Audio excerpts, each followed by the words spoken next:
Senator Rob Portman of Ohio. So welcome back, Senator. Good to have you. Now, of course, you were a trade representative yourself. You've been through these things. Are we misreading it to say this is not going anywhere anytime fast?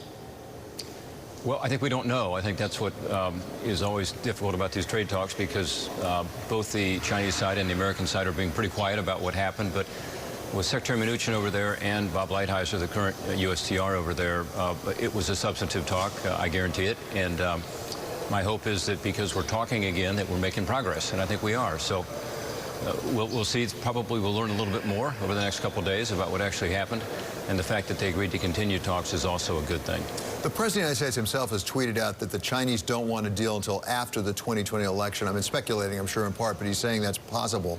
Is that your impression? Do you think the Chinese want to deal before the election, or are they trying to wait out the President, hoping they'll get an alternative? Well, in my conversation with some of the Chinese leadership, including the ambassador here in the United States, and with others who are closer to the talks in the trade world, I do think there is some of that. I do think there is a sense of, you know, that Donald Trump is going to be tougher on them than perhaps previous presidents were, and therefore maybe they should wait and see what happens. The problem with that is twofold. One, I think there's a consensus now here in the Congress that we do need to take certain measures to be tougher on China, specifically with regard to the structural problems, the theft of intellectual property, the subsidization, the state-owned enterprises in particular, and then the trade imbalance. So I don't think the Congress is going to change significantly. Some people have indicated that a new president might be less tough on China. I'm not sure that's true. I mean, I think if you look at the Democratic debates and what people are saying about China, if anything, they're just as tough or tougher. So I don't think it makes sense to try to wait out the administration. I think Secretary Mnuchin and U.S. Trade Rep Lighthizer are well-versed in the issues. I think it would be in China's interest and our interest to come up with a resolution. And I think now's the time to do it. We have good partners in terms of the discussions. Vice Premier Liu seems to have a good rapport with Lighthizer and Mnuchin in particular. And let's get this done. Let's resolve these issues to the extent we can, and let's move forward with a more balanced trade relationship. Senator, as you say, both Democrats and Republicans seem to be in agreement that something needs to be done about China and trade. At the same time, at what point does this goal of the President of the United States get into interference? Does it conflict with his pro-growth goal? Because we're seeing less and less capital investment right now, and if you look at some of the Fed regional measurements of factory activity, they're going down. They've been going down now for the last year and a half or so.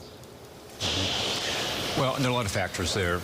One, of course, is on the monetary side, and you imagine you're watching carefully, as I am, to see what happens this afternoon, because, you know, other countries and regions, including Europe, have done quite a bit of loosening, and same with China. So I think that's part of the reason.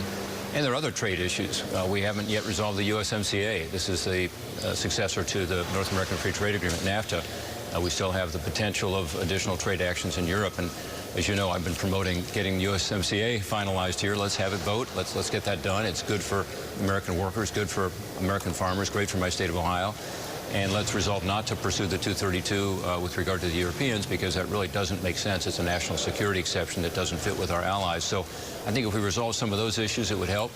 But surely a resolution with China would be useful as well. I don't think that that's the reason that we've seen less investment, but it's certainly one. And by the way, our economy is still strong, and relatively strong. When you look at the economic growth numbers over the past couple of months even, although there was some readjustment in the first quarter, we're still doing a whole lot better than other countries, and people still prefer to invest in the United States as opposed to elsewhere. Unemployment remains low. Our wages continue to grow. There's a lot of good news in our economy. Talking about the USMCA specifically, as you talk to your Democratic colleagues up there on the Hill, are they going to bring it to a vote? Is Speaker Pelosi going to bring it to a vote in the fall? Because there's some reports maybe October. Well, I sure hope so. Putting it off till next year makes no sense. We talked about this yesterday in the Finance Committee, and we had about 6 witnesses, and you know, 5 of them were saying this is a whole lot better than the North American Free Trade Agreement. The 6th one was saying that it's better, but he'd like to see some improvement. So everybody says it's better, and it is in every respect. In fact, it's an agreement that has many things Democrats have asked for over the years, including some provisions that are kind of unusual for a Republican administration to have negotiated that help level the playing field, like a minimum wage for 40 to 45% of the auto workers in Mexico, like insisting that 70% of the steel that's used is North American steel. So there are some issues there that Democrats have fought for years, enforceable labor rights, enforceable environmental rights.